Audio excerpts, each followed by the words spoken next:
All right, welcome in. We got a round table here, literally a round table and a round table discussion. We got Coach Rhule, we got Damon Benning, I'm Kyle Crooks. We're here at Big Ten Media Days in Vegas, new venue, pretty cool. I mean, you're doing the circuit here, just having the Big Ten sort of pushing it out west here. These media days in Las Vegas, pretty cool event, isn't it?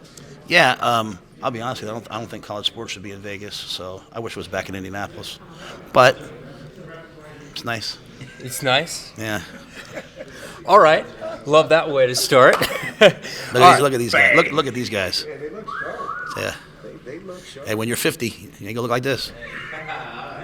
Well, how about these guys? I mean, the leadership they have, bringing them along here for media days. What's special about the group that you bring on the private jet and bring them out here to Vegas? Well, that's my favorite part. We went to Carbone last night. We sat there. Have you guys ever had octopus before? No. Okay. Well, hey, we'll have the octopus. Making them, being a part of having new experiences with them, listening to them. I get to always have new experiences with them. Them have new ones with me. It's my favorite part of this because, those guys they've put a lot of time in this program. And there's so many guys that are deserving of being here, but they're really what the program's all about. And so we're at such a different place now in year 3 than we were in the previous 2 years. And I'm grateful for the guys that were there. But, they were joking yesterday, like, hey, Coach, you can take tomorrow off. We can do this for you. Like, the program's theirs. It's not mine. And that's what's really cool about being here with them. So The cool thing about it is it seems like there's a lot more ownership, right? I mean, it is go time. How have you kind of balanced wanting the next level and get to football, which you really love, versus, hey, you got to do the day-to-day and put the work in too? Yeah, I think. Well, first of all, we're blessed that we have Corey Campbell running the summer program. Mitch, Drew Hamlin, Kristen Coggin. Like, it allows the coaches to. We coached them really hard for a couple weeks in June, and then we got out. And you need to do that because they need to have this be their program. Like, they need to have this be their workouts. Like, hey, you guys want to win? Do this. You guys want to win? Do this. And so they know the plan. They know the process. And the first year I was trying to explain to them, hey, this is what this means. This is what that means. They know it. Now they get to take it and amplify it in the ways that they want to. And so that's ownership. Everyone wants to own it when things are good. Tell me who'll own it when things are bad. And if I look at any one thing that really this program needs, it needs people to take accountability and own the program. Since I've been here, all I've heard is everyone tell me, like, well, it was this person's fault, it's that person's fault, it was this decision on this year, it's this. No one ever says, like, you know what, for this program to get better, I got to start doing this. And so that's what we decided we were going to do this spring. Like, all right, been through 2 years of this. Let's not say, hey, we need better players at this position. Let's not say we need better players here. Let's all stand together and say, you know what, I have to do what I have to do, and you got to do what you got to do. We got to go perform, and to perform, to your point, Damon, we got to perform and prepare every single day. And so, I love these guys. I think that they've been doing that at a high level all summer, and now we got to carry it over into the season. And it starts at the leadership positions, and you look at QB1, and Dylan comes back for his second year. We know what he can do on the field, but maturity-wise, leadership-wise, you have him here at Big Ten Media Days. Where is he taking the big leap, you think, from year 1, spring, to now heading into fall camp? Well, I think, first of all, I'll say this. I think he came in unbelievably prepared and mature for a quarterback. And he was thrust into the, hey, you need to be a leader deal. And so that's really hard to do as a freshman when you haven't really done anything yet. But he did his best to do it. Now, I think everyone sees his work ethic. They see the way he carries himself. I think he's done an amazing job this year of becoming everyone's guy, like not just kind of hanging on the side, but like, I walk in the cafeteria now and I see him, with all the guys. And so I think he's more comfortable. But the final thing I'll say is, when you're a 5-star quarterback, you probably haven't had a lot of tough days, like in football, right? Like, you've probably gone out there and thrown for 400 yards most games. You've probably run through the competition. It's one of the reasons when I recruited him, I told him, I said, you should come to Nebraska and help me rebuild Nebraska, because it's going to be hard. And if you don't do that, if you go to some, the number 1 team in the country and, hey, this game I have to make 3 or 4 throws, that game I have to make 3 or 4 throws, you'll have an easy career. And then you'll be the first pick in the draft. And guess what? You'll go to a bad city with a bad team, and then you'll have to do the rebuild. Like, come here and learn how to rebuild. And the biggest part of rebuilding is learning how to deal with frustration. Learning how to deal with everyone telling you, like, no, you should do this, no, you should do that. And what I've seen from him is last year, like, when things didn't go right, frustration could set in. And I told him, this is what you need to learn. And what I see now is when things don't go right, he owns it. And he takes accountability for it. He doesn't get frustrated. He goes and fixes it in whatever way he needs to. So he's night and day from where he was, and he was in a really good spot. And so that's why I brought him. He's QB1. He's got to lead the deal here, and I want to put him out front now. It's a little bit of a 2-on-1 because I think they build on each other. One of the few guys in a long, long time that I would say as a head coach loves the University of Nebraska. You've never made excuses. You speak very highly about what the University of Nebraska is capable of. And you were able to reload on the fly with your staff. It's a conference that has tremendous assistant coaches. You got a chance to bring in Coach Snow and Coach Simpson and Coach Eckler and Coach Holgerson and Coach Addison Williams. And you were able to rebuild and reload on the fly. And almost to a man, they said, you know what, your vision for what you think this place can be has allowed you to build like this. On paper, it seems like an incredible staff. How do those two things go hand in hand? Yeah, I think the one thing is, I think outside of our building, I think people have been really hard on some of the assistants that maybe things didn't go perfectly for. But, if it wasn't for SAT, like, I wouldn't be here. We wouldn't be here. It's the first responders that show up to the fire. Sometimes they're the ones we should celebrate. So instead of taking shots at the guys that are out there trying, like, this was a bad football program when we got here. Make no mistake. People are beating Scott up for what he said. It was a bad program. Like, it was bad. It was a bad job. We're turning it into a great job. But it's the guys who showed up on day one, boots on the ground, running into the fire, I'll always be grateful for. Now, that being said, as you go along the way, things happen. People change roles. I have to constantly evolve, say, what do we need to do? And I'm so excited to have Holgerson here. I'm so excited to have Eckler here.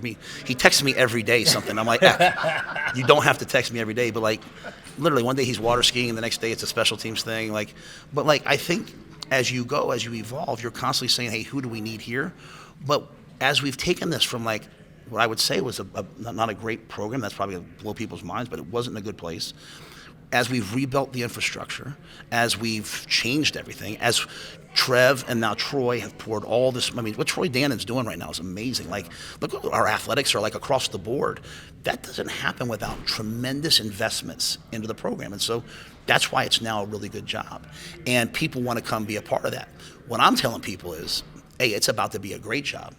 It's about, the world's changing. But we're in a position here as the finances change.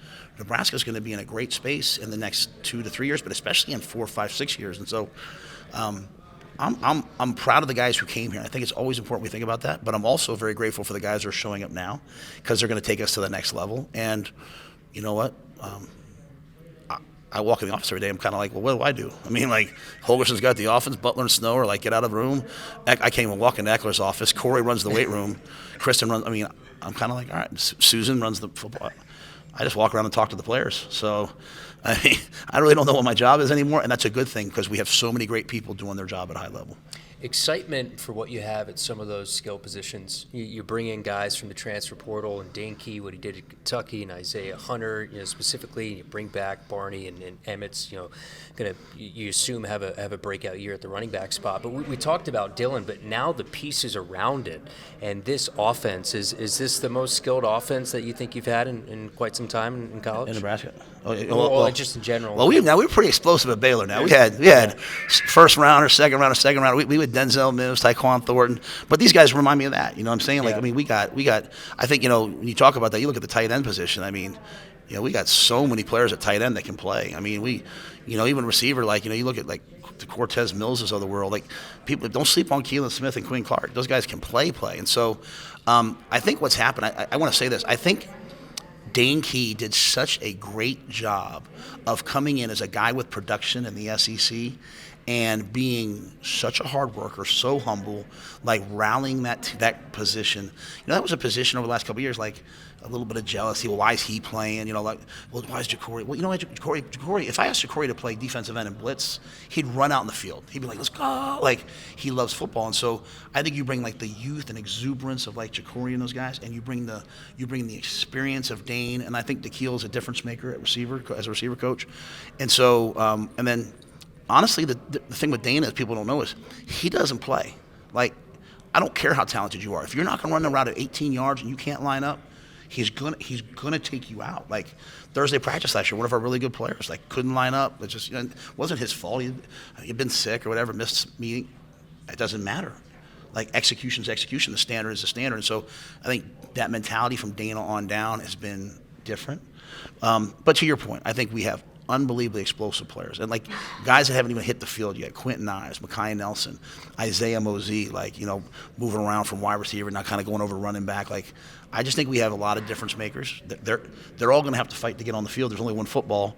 So I'm excited for camp because every day, like, what you do matters. I understand. We talk a ton about the depth and the competitiveness in the secondary and the number of bodies, but I go back to one of your first tough decisions with Donnie and what you wanted to do with that offensive line. And I look at him 3 years later. I mean, you got options. You've got some big, strong guys that can play up front, that can move people. How good does it feel? Not that you're going to back pat and, hey, I hung in there, but you're starting to see the fruits of your labor with the depth that you're developing up front. It could be a strength. Yeah, I mean, so when I got here, I walked in, I looked at the offensive line, I love the guys, but I saw a bunch of, like, underdeveloped, not strong men.